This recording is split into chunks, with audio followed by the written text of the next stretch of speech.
بعد كلمات السيد رئيس الحكومة ورئيس النيابة الحركة التوحيد والإصلاح، أريد أن أقول أبا لقد طعن ابنكم، ولكن طعنت الجرح،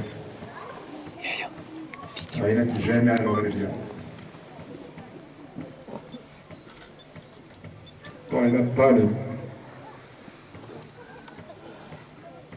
طعن المغرب.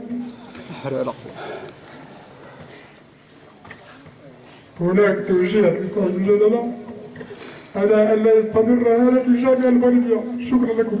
تكبير! الله أكبر! تكبير!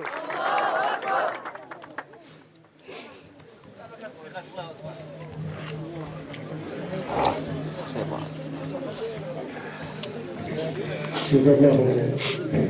اجزروه ولا الحرام.